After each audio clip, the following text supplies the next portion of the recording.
তখন বলছে, দেখো প্রিয়ে, এ তো হওয়ারই ছিল। এ যে 12 বৎসর আয়ু ছিল, তাই এই 12 বৎসর আয়ু শেষ হয়ে গেছে, তাই এই ইহলোক ছেড়ে পরলোক গমন করেছে। তাহলে তখন দেবী পার্বতী বলল, তাহলে এর যে স্ত্রী, এর জন্য যে তোমার কাছে মাথা ঠুকছে, এও তো তোমার ব্রত পালন করছে, তাহলে এও কি মিথ্যে হয়ে যাবে? তার মাও তো তোমার কাছে মাথা ঠুকছে, এর মাও তো ভক্তের যে আয়ুর জন্য প্রার্থনা করছে সন্তানের কামনা, তাহলে এও কি মিথ্যে? তার বাবাও তো তার জন্য এত দান ধ্যান দক্ষিণা যা কিছু এত পালন করছে, সবই কি মিথ্যা হয়ে গেল? তখন দেবাদিদেব মহাদেব তো বলার ভাষা নেই তার কাছে। তখন মাতা পার্বতী বলল, হে প্রিয়ে, এই মাতার কান্না, আর আমিও এক মাতা, এই মাতার কান্না শুনে আমি আর সহ্য করতে পারিনি। হে নাথ, তুমি এর কোনো ফল দাও, একে তুমি উদ্ধার করো। তখন দেবাদিদেব মহাদেব আর থাকতে পারল না। তখন দেবাদিদেব মহাদেব যেই মন্দিরেতে সেই বালক ইহলোক ছেড়ে পরলোক গমন করেছে, তার শরীরটাই সেখানে শুধু পড়েছিল। আর সেই মন্দিরের থেকে আলোর রশ্মি দেবাদিদেব মহাদেবের শিবলিঙ্গ থেকে সেই আলোর রশ্মি প্রকাশিত হলো, আর আলোর ছটা প্রকাশিত হলো। সেই আলোর ছটা প্রকাশিত হয়ে সেই বালকের উপরে আলোর ছটা পড়ল।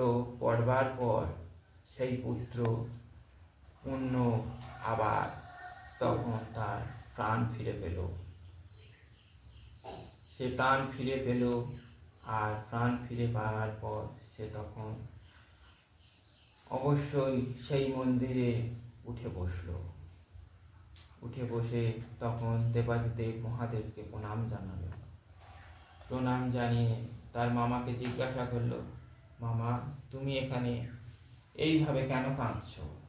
তখন তার মামা তাকে বলল, মাত্র 12 বৎসর আয়ু পেয়েছিলিস তুই, আর এই 12 বৎসর আয়ুতে তুই ইহলোক ছেড়ে পরলোক গমন করেছিলিস, আর এইখানে শুধু এই দেবাদিদেব মহাদেবের অবশ্যই কৃপা হয়েছে, তাই এই কৃপাতে তুই আবার পূর্ণ জীবন পেলি। তাই সেখান থেকে তারা আবার দান ধ্যান করে আবার তখন কাশী থেকে তখন তারা বাড়ির উদ্দেশ্যে রওনা হলো।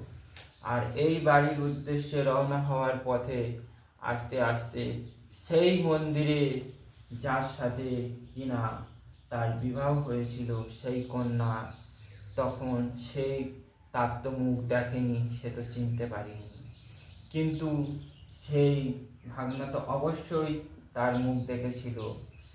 সে এসে তাকে চিনতে পারলো, আর চিনতে পারাতে তখন দুইজনার চোখে চোখ পড়ে গেল। চোখ পড়ে যাওয়ার পরেতে সেই দেবাদিদেব মহাদেবী তখন তার দিব্য দৃষ্টি দ্বারা তাদের দুজনার সাথে দুজনার মিল করিয়ে দিল। দিয়ে তখন আবার রথ সাজিয়ে সেখান থেকে তার মামা, তার ভাগনা এবং ভাগনা বউকে নিয়ে রথ সাজিয়ে আবার তার বাড়ির উদ্দেশ্যে রওনা হতে থাকলো। যখন তার বাড়ির আঙিনার সামনে তার পুত্র এবং পুত্রবধূ আর তার ভাই যখন এসে দাঁড়ালো, তখন এরা তো অবাক হয়ে গেল যে আমার বাড়ির সামনে রথ কেন। এসে দেখলো যে তার পুত্র রথ থেকে নামছে। সেই দৃশ্য দেখে তার মায়ের চরণ থেকে আর চোখ থেকে জল ঝরঝর করে পড়তে থাকে, যে কিনা হ্যাঁ, তার পুত্র অবশ্যই ফিরে এসেছে। বুকের মধ্যে জড়িয়ে নিয়ে তার পুত্রকে অবশ্যই সে আদর করতে থাকে আর ধন্যবাদ দিতে থাকে দেবাদিদেব মহাদেব এবং মাতা পার্বতীকে, যে হে দেবাদিদেব মহাদেব মাতা পার্বতী, তুমি আমার অবশ্যই ডাক শুনেছ আর অবশ্যই আমার মনের বাঞ্ছা পূরণ করেছো, প্রার্থনা স্বীকার করেছো। তার পিতা মাতা দুইজনেই তাদেরকে বুকের মাঝে জড়িয়ে ধরে অবশ্যই নিয়ে তাদেরকে আদর করতে থাকলো এবং অবশ্যই আনন্দের সহকারে দেবাদিদেব মহাদেবকে এবং মাতা পার্বতীকে অবশ্যই তারা পূজা অর্চনা করতে থাকে।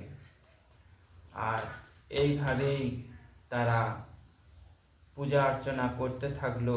দেবাদিদেব মহাদেব সেখানে আবার উপস্থিত হয়ে তাদেরকে তাদের পূজার মাহাত্ম্য বলে গেল আর পূজার কিভাবে কি রীতিনীতি বলে গেল। গিয়ে সেইভাবে শ্রাবণ মাসে পূজার চলত শুরু হলো। আর 16 সোমবারের মাহাত্ম্য কি সেটাও প্রচারই হলো। আর কীভাবেই বা এই 16 সোমবারের ব্রত পালন করতে হয় সেটাও বলে দিল।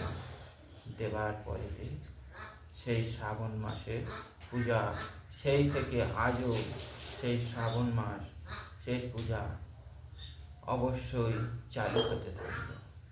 আর এইভাবে নিষ্ঠা সহকারে ভক্তি ভরে যদি দেবাদিদেব মহাদেব এবং মাতা পার্বতী এবং পুত্র গণেশ এবং কন্যা অশোক সুন্দরী কার্তিকের পুজো অবশ্যই যদি এই শ্রাবণ মাসে করতে পারো, পূজা অর্চনা যদি করতে পারো, তাহলে অবশ্যই তোমরা পুজোর ফল এবং মনের বাঞ্ছা অবশ্যই পূরণ হবে। আর এতে কোনো ভুলই নেই, 100-তে 100% অবশ্যই মনের বাঞ্ছা পূর্ণ হবে। তবে ভক্তি সহকারে নিষ্ঠভাবে তুমি যদি পূজা করতে পারো আর দেবাদিদেব মহাদেবের যদি উত্তীর্ণ করতে পারো, তাহলে অবশ্যই তোমরা এই ফল অবশ্যই পাবে। এতে কোনো ভুল নেই। এ আমার বাণী নয়, এ স্বয়ং দেবাদিদেব মহাদেবের বাণী। আর এ বাণী অবশ্যই আমার উপরে যে পুরোহিত আচার্য রয়েছে তাদের বাণী। অবশ্যই তোমরা ফল পাবে, নিষ্ঠা পাবে। অবশ্যই পূজা অর্চনা ভক্তি ঘরে যদি করতে পারো, ফল অবশ্যই পাবে।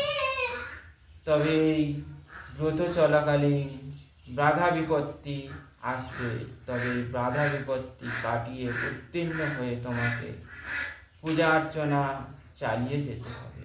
যদি পূজা অর্চনা যদি উত্তীর্ণ যদি হতে পারো, তবে অবশ্যই ফল পাবে। আর যে ব্যক্তি ফলের আশা না করে ভক্তি ভরে পূজা করতে পারে, তাহলে সে তো অবশ্যই পূরণ হবে তার মনের বাঞ্ছা। তাই সবে মিলে সবাই দেবাদিদেব মহাদেবকে জয়ধ্বনি দাও আর দেবাদিদেব মহাদেবের নাম গান করতে থাকো। শুধু দেবাদিদেব মহাদেবের একলারই জয়ধ্বনি নয়, দেবাদিদেব মহাদেবের সঙ্গে সঙ্গে মা এবং বাবা দুজনারই জয়ধ্বনি দিতে থাকো এবং দেবাদিদেব মহাদেব এবং মাতা পার্বতীর নাম গান অবশ্যই করতে থাকো। এতে সকল মনের বাঞ্ছা সব গ্রহ বিপত্তি থেকে মুক্তি লাভ হবে। তাই হর হর মহাদেব, জয় হর গৌরী হর পার্বতীর জয়। জয় হর হর মহাদেব, হর হর মহাদেব, জয় শিব শক্তির জয়, হর গৌরীর জয়, হর পার্বতীর জয়। আজ আমার ভক্ত মহারাজ সুন্দর একটা কাহিনী বলেছে। এই কাহিনীটা খুব মনোযোগ দিয়ে শুনতে হবে। কি বলেছে না বলেছে ভালো করে মনোযোগ দিয়ে যদি শুনতে পারেন তাহলে কাজে লাগবে। আর যদি আপনারা স্কিপ করেন বা কেটে কেটে দেখেন, তাহলে এই কাহিনীর মাহাত্ম্যটা কি আপনারা কেউ বুঝতে পারবেন না। ঠিক আছে, তো আমি এই যে এক ক্ষুদ্র ভক্ত, আমি আপনাদের কাছে অনুরোধ করব, আমি যখন এই ভিডিওটি আপলোড করব আপনারা একটু বেশি বেশি করে শেয়ার করে দেবেন, যাতে যাদের বাচ্চা হচ্ছে না, যারা কষ্টে আছে, তারা বিশেষ করে এই ভিডিওটা দেখুন, মনোযোগ সহকারে দেখবেন। এবং আমি চাইব, বা আমার ভক্ত চাইবে, বা বাবা ভোলানাথ বলো, অর্ধনারীশ্বর বলো, শিব শক্তি বলো, বা হর গৌরী বলো, হর পার্বতী বলো, যাই হোক, আশা করি তাদের এই মনোবাঞ্ছা মনস্কামনা পূরণ হবে। ওম নমঃ শিবায়, ওম নমঃ শিবায়, ওম নমঃ শিবায়। জয় হর গৌরীর জয়, হর পার্বতীর জয়। এবং আমাদের চ্যানেলটা সাবস্ক্রাইব করে বেলটা বাজিয়ে দেবেন, এবং বেশি বেশি করে লাইক শেয়ার কমেন্ট করতে থাকুন।